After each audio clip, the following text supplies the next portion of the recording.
प्रणाम। मैं प्रवीण पांडे और आप देखना शुरू कर चुके हैं पंडित जी। हमारा आज का विषय यंत्र को लेकर रहेगा। आज हम दक्षिण काली के यंत्र के पूजन की विधि और उनके मंत्रों को जानेंगे। देखिए, बेसिकली जो उनकी प्राण प्रतिष्ठा होती है, जिस पंडित जी से आप बनवाएंगे या आप हमसे बनवाते हैं, तो उसे पहले भोजपत्र पे, पहले मैं आपको ये बता दूं कि गृहस्थ व्यक्ति के लिए भोजपत्र का यंत्र सर्वोत्तम होता है। उसे भोजपत्र का ही यंत्र प्रयोग में लेके आना चाहिए। दूसरी बात कि दो तरह के दक्षिण काली के यंत्र बनेंगे। यंत्र जिसके भी आपको चाहिए, सबके यंत्र बनते हैं, पर दक्षिण काली के मुख्य रूप से दो तरह के यंत्र बनेंगे। एक प्रयोगात्मक हो जाएगा और एक प्रतीकात्मक हो जाएगा। प्रतीकात्मक का मतलब कि उसमें प्रयोग तो आप कर सकते हैं, पर तांत्रोक्त विधि से, जैसे शमशान वमशान में जाके उस तरह से उसमें उसको नहीं ले जाया जाता है। और अपन नॉर्मली उसको गृह में स्थापित कर सकते हैं, गृह में ही बेसिकली स्थापित कर सकते हैं और पूजन अर्चन करेंगे, क्योंकि उसमें माता रानी का वास रहेगा। सो इन थोड़ी सी चीज़ों का ध्यान रखिएगा कि भोग सुबह शाम दोनों समय लगना चाहिए। फिलहाल हम आते हैं अपने टॉपिक पे, यंत्र की महत्वता के बारे में किसी और दिन मैं आपको बता दूंगा। आज हम बात कर रहे हैं पूर्ण रूपेण दक्षिण काली यंत्र के पूजन के बारे में। जब पंडित जी उसे बनाकर प्राण प्रतिष्ठा करके, जब हम उसे बनाने के बाद प्राण प्रतिष्ठा करते हैं, फिर उसके बाद आपके पास भेज देते हैं। जब वो आपके पास जाता है तो आपके गृह में उसे स्थापित किया जाता है, मतलब गृह में उसे रखा जाता है, उसमें आवाहन और पूजन किया जाता है देवी देवताओं का। तो वहाँ पर केवल दक्षिण काली की ही पूजा नहीं होती, उस यंत्र में, उस आवरण में जितने लोगों से, जितने देवी देवताओं से माँ घिरी हुई हैं, जितने लोग उनके साथ में चलते हैं, उन सब का आवाहन और स्थापन होता है, पूजन होता है। तो वो किस तरह से होगा, आज हम इस वीडियो में जानेंगे। तो चलिए बिना विलंब किए वीडियो की शुरुआत करते हैं और जानते हैं दक्षिण काली के यंत्र के पूजन विधि को।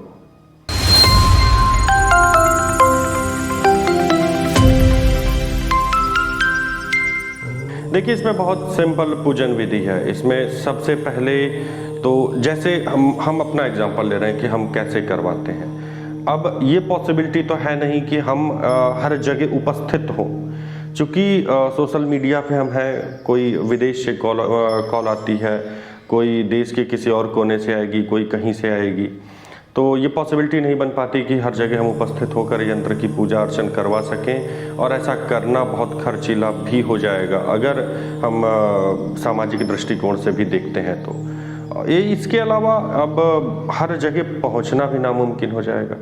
सो यहाँ पे जो हमें आशीर्वाद मिला है सोशल मीडिया का, नेटवर्क का, मोबाइलों का, जिसके जरिए आप आज हमारी वीडियो देख रहे हैं, ये बड़ा सहयोगी होता है।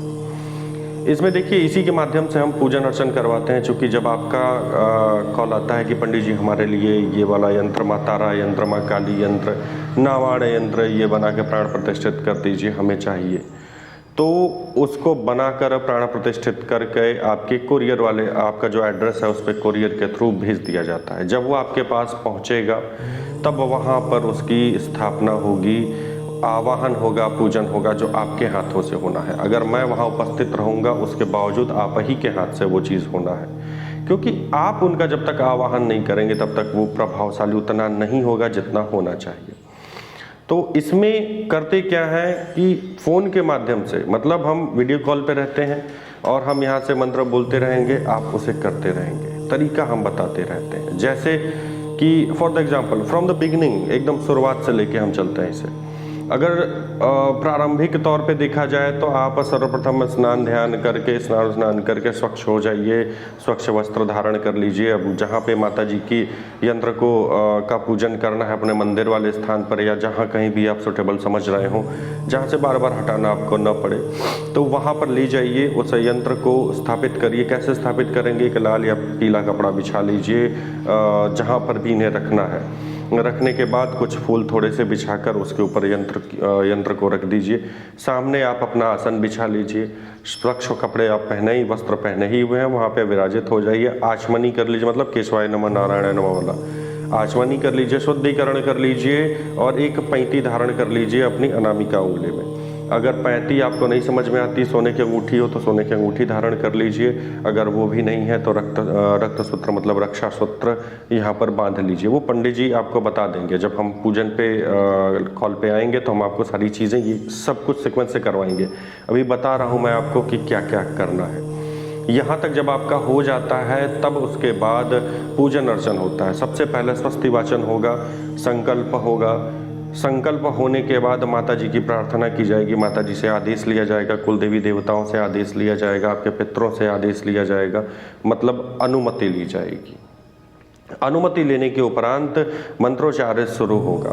मंत्र जैसे कि मान लीजिए दक्षिण काली की हम बात करते हैं तो बीच में जो षटकोण बना हुआ है, तो षटकोण केंद्र में सबसे पहले माँ का पूजन होगा। पंचोपचार विधि से क्या क्या सामग्री लगेगी? गंध, अक्षत, पुष्प, धूप, दीप, नैवेद्य। गंध, अक्षत, पुष्प का मतलब ये हुआ कि हल्दी है, रोरी है, चंदन है। ये आपका हो गया चढ़ाने के लिए, हल्दी, चंदन, रोरी। फिर इसके बाद अब पुष्पमाला अगर एक आध मिल जाए तो बढ़िया है, लाल रंग के मिल जाए तो और बढ़िया है, नहीं तो आप किसी भी तरह के पीले पुष्पों अथवा लाल पुष्पों ले आइएगा, फूल थोड़े ज़्यादा लगते हैं इसमें। अक्षत चाहिए, बिना टूटा हुआ चावल हो, सबसे मोटा वाला चावल हो, या नहीं तो कोई बासमती चावल आप खरीद लीजिए, बढ़िया लंबा वाला हो, और उसमें थोड़ी सी रोरी मिलाकर उसको जल से 2 चम्मच जल डाल, मतलब अगर आधा किलो चावल है, लगभग आधा किलो 1 पाव आपका लग जाएगा चावल उसमें। तो फॉर द एग्जांपल आप आधा किलो चावल लीजिए, आधा किलो चावल में 1 चम्मच रोरी डाल दीजिए, उसमें आधा चम्मच पानी डाल दीजिए और उसको कायदे से मिला दीजिए।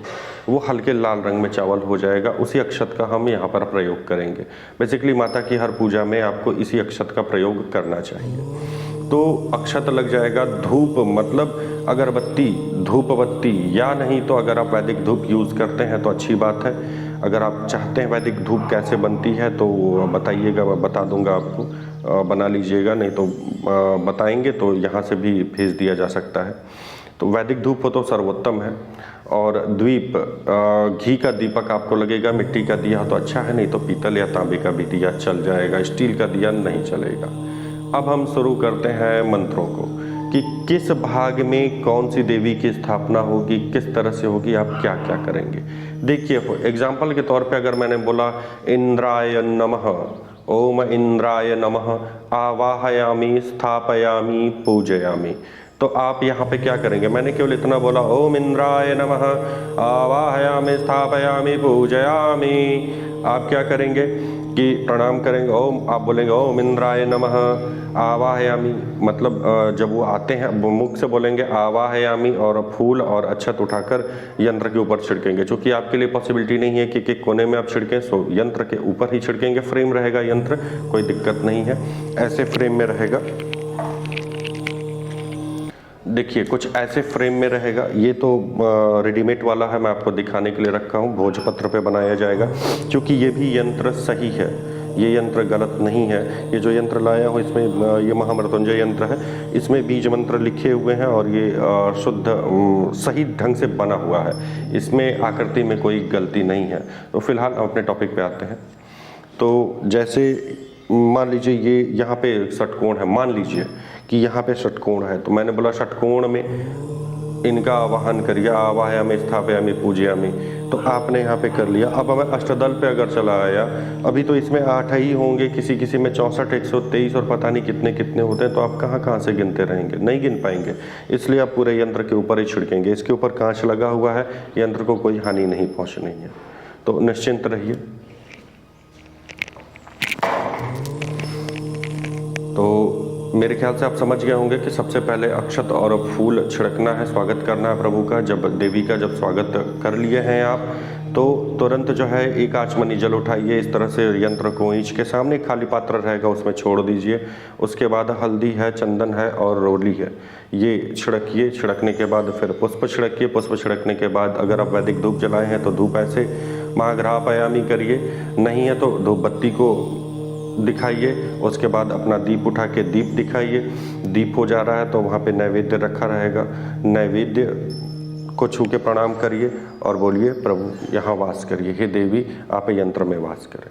इस तरह से चलिए शुरू करते हैं। हाथ जोड़िए और बोलिए श्री दक्षिण कालिके देवी आवरणं ते पूजयामि। यह उच्चारण करिए और माता जी से आज्ञा लीजिए, अपने पितरों से आज्ञा लीजिए। पितरों से आज्ञा लेने के बाद अब आप अपना पूजन शुरू करेंगे।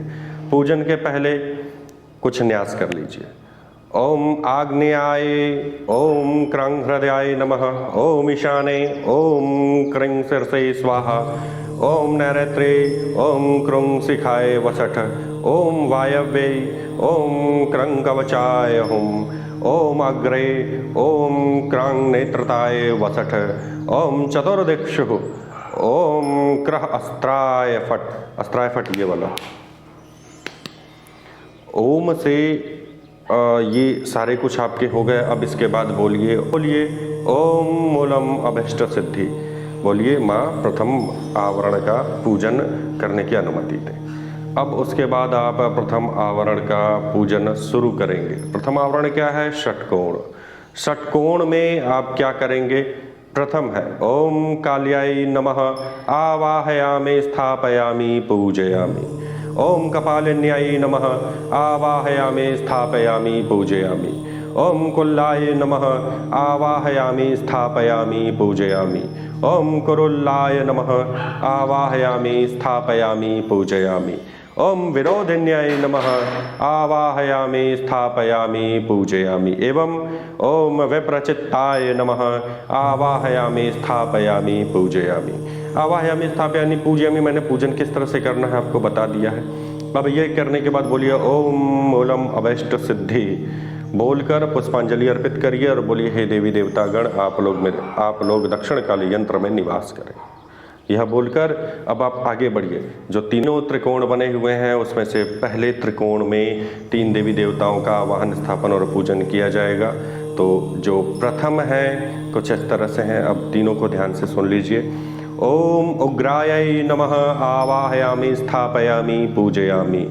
ओम उग्र प्रभाय नमः, आवाहयामि स्थापयामि पूजयामि।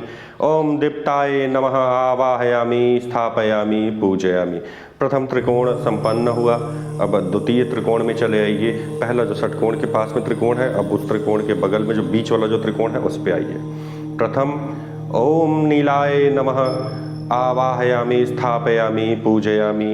ओम घनाय नमः, घनाय आवाहयामि स्थापयामि पूजयामि। ओम बलगाय नमः, आवाहयामि स्थापयामि पूजयामि। आपका द्वितीय त्रिकोण भी संपन्न हुआ। अब सबसे लास्ट वाले त्रिकोण की बारी है। अब उसमें 3 देवी देवताओं का आवाहन करिए, पूजन करिए।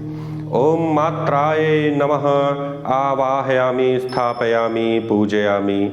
ओम मुद्राय नमः, आवाहयामि स्थापयामि पूजयामि। ओम मित्राय नमः, आवाहयामि स्थापयामि पूजयामि। इतना पूजन करने के उपरांत आप बोलिए ओम मूलम अभीष्ट सिद्धि। यह बोलकर बोलिए हे देवी देवतागण, मैंने आप लोगों का आवाहन, स्थापन और पूजन किया है। आप माँ दक्षिण काली के यंत्र के त्रिकोण में वास करें और हम पे कृपा करें। अब इसके बाद इतना करने के बाद आपको जो अष्टदल है उसमें आना होगा। अष्टदल में पूर्व के क्रम से आप चलिए। दिशा का बड़ा ध्यान रखिएगा। पूर्व के क्रम से चलिए। पहले जो जिनका आवाहन, स्थापन, पूजन करना है वो है ओम ब्रह्माय नमः, आवाहयामि स्थापयामि पूजयामि। ओम नारायणाय नमः, आवाहयामि स्थापयामि पूजयामि। ओम महेश्वराय नमः, आवाहयामि स्थापयामि पूजयामि। ओम चामुंडाय नमः, आवाहयामि स्थापयामि पूजयामि। ओम कौमार्याय नमः, आवाहयामि स्थापयामि पूजयामि। ओम अपराजिताय नमः, आवाहयामि स्थापयामि पूजयामि। ओम वराय नमः, आवाहयामि स्थापयामि पूजयामि। एवं ओम नरसिंहि नमः, आवाहयामि स्थापयामि पूजयामि। इतना करने के बाद बोलिए ओम मूलम अभीष्ट सिद्धि बोलकर पुष्पांजलि अर्पित करिए। माताजी से प्रार्थना करिए, देवी देवताओं से प्रार्थना करिए कि आप लोग दक्षिण काली यंत्र के अष्टदल में निवास करें, हम पर कृपा बनाए रखें। यह बोलकर अब आगे की तरफ चलिए। अब आपको भूपुर में पूजा करनी है। भूपुर में जो 8 दिशाएं हैं उन दिशाओं में पूजन करनी है। दिक्पालों के पूजन करना है, उनके अस्त्रों का पूजन करना है। तो चलिए शुरू करते हैं। अब जो 8 दिशाएं हैं उनमें बेसिकली भैरवियों का आवाहन स्थापन होगा। पहले हैं ओम महाभैरवै नमः आवाहयामि स्थापयामि पूजयामि। ओम सिंह भैरवै नमः आवाहयामि स्थापयामि पूजयामि। ओम धूम्र भैरवै नमः आवाहयामि स्थापयामि पूजयामि। ओम भीम भैरव्याय नमः आवाहयामि स्थापयामि पूजयामि। ओम उन्मत्त भैरवै नमः आवाहयामि स्थापयामि पूजयामि। ओम वशीकरण भैरवै नमः आवाहयामि स्थापयामि पूजयामि। ओम भैरवैये नमः आवाहयामि स्थापयामि पूजयामि। एवं ओम महाभैरवै नमः आवाहयामि स्थापयामि पूजयामि। ये भैरवियों को स्थापना पूजन करने के बाद बोलिए ओम मूलम अभीष्ट सिद्धि। उसके बाद पुष्पांजलि अर्पित करें और बोलें कि हे प्रभु, हे भैरवियाँ, आप लोग भोपुर में निवास करें। अब भोपुर के थोड़ा सा बाहर चलते हैं, बाउंड्री लाइन पे, जहाँ सुरक्षा के लिए गार्ड होते हैं। गार्ड नहीं, बेसिकली वो दिक्पाल हैं, बड़े बड़े देवता हैं जैसे इंद्र। चलिए शुरू करते हैं। ओम इंद्राय नमः आवाहयामि स्थापयामि पूजयामि। ओम अग्न्याय नमः आवाहयामि स्थापयामि पूजयामि। ओम यमाय नमः आवाहयामि पूजयामि स्थापयामि पूजयामि। ओम नैऋत्याय नमः आवाहयामि स्थापयामि पूजयामि। ओम वरुणाय नमः आवाहयामि स्थापयामि पूजयामि। ओम वायव्याय नमः आवाहयामि स्थापयामि पूजयामि। ओम सोमाय नमः आवाहयामि स्थापयामि पूजयामि। ओम ईशानाय नमः आवाहयामि स्थापयामि पूजयामि। ओम ब्रह्माणे नमः आवाहयामि स्थापयामि पूजयामि। एवं ओम अनंताय नमः आवाहयामि स्थापयामि पूजयामि। ये दिक्पालों का पूजन करने के उपरांत अब उनके आयुधों की बारी है। जब उनके यंत्र में दिक्पालों के साथ उनके अस्त्र का भी आवाहन किया जाता है। चलिए, कभी जब मैं इसके महत्व के बारे में बताऊंगा, वीडियो बनाऊंगा, तो उसमें मैं आपको समझा दूंगा कि यंत्र कितना प्रभावशाली होता है। फिलहाल दिक्पालों के आयुधों का पूजन करते हैं, उनका आवाहन और पूजन करते हैं। इंद्र के लिए वज्र।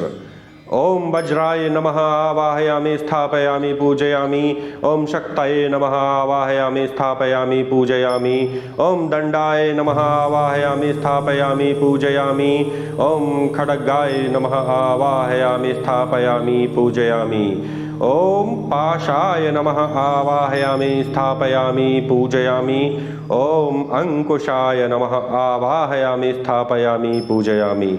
ओम गदाय नमः आवाहयामि स्थापयामि पूजयामि। ओम त्रिशूलाय नमः आवाहयामि स्थापयामि पूजयामि। ओम चक्राय नमः आवाहयामि स्थापयामि पूजयामि। एवं ओम पद्माय नमः आवाहयामि स्थापयामि पूजयामि। आयुधों का पूजन करने के उपरांत बोलिए ओम मूलम अभीष्ट सिद्धि। यह बोलकर पुष्पांजलि अर्पित करिए और बोलिए हे दिक्पाल, हे दसों दिक्पाल और आयुधगण, मैं आप लोगों का आवाहन भोपुर के बाहरी क्षेत्र में किया हूँ, आप लोग यहाँ पर निवास करें। प्रणाम करिए और अब यंत्र के दक्षिण दिशा में भैरव जी का ध्यान करिए। महाकालं यजेन्द्रदेव्याः दक्षिणे धूम्रवर्णकं विश्वतं दण्डखड्गवङ्गी दष्ट्रा भीममुखं शिशुं व्याघ्रचर्माकृतं कटिं तुन्दिलं रक्तवाससं त्रिनेत्रमुर्ध्वकेशं च मुण्डमाला विभूषितं जटाभारलसचन्द्रखड्गमुग्रं जलनिभम्। ऐसा करके महाकाल भैरव का ध्यान करिए। ध्यान करने के उपरांत ओम हुं छौं यांग रांग लांग वांग आंग क्रिंग महाकाल भैरव सर्व विघ्नाय नाशाय नाशाय ह्रीं श्रीं फट स्वाहा, यह कहकर भगवान का पूजन करिए। फिर पूरी तरह से गंध अक्षत पुष्प से आप पूजन कर लीजिए, पंचोपचार विधि से पूजन कर लीजिए और 3 बार तर्पण कर दीजिए। तर्पण करने के उपरांत आपके यंत्र की और बाबा भैरव की पूजन अर्चन और स्थापन संपन्न हुआ। इसके अलावा भी अगर कोई शंका शेष रह गई है आपके हृदय में, अच्छा एक चीज़ और, जब आप सारा पूजन अर्चन सबका स्थापन कर लिए हैं, अब उसके बाद में सबसे लास्ट में पूर्ण यंत्र का पूजन करिए माँ दक्षिण काली के रूप में। वो यंत्र का पूजन करके भोग लगाइए। भोग लगाने के उपरांत वहीं पे बैठ के अपने मंत्र वंत्र का अगर जाप करना है तो जाप कर लीजिए। उसके बाद आरती करिए, क्षमा याचना करिए माँ से, फिर वहाँ से उठिए। अब डिस्प्ले पे मेरा नंबर है, अगर कोई फिर भी शंका शेष रह जा रही है या किसी और यंत्र के बारे में आपको जानना है या चाहिए, तो आप मुझे व्हाट्सएप कर सकते हैं। आपको उचित समय दे दिया जाएगा, उस समय पे आप हमसे बात कर सकते हैं। तो जो भी शंकाएं हैं आपके हृदय में, उसका निवारण हो जाएगा। आज के लिए इतना ही, मिलते हैं फिर अगली वीडियो में, तब तक के लिए प्रणाम।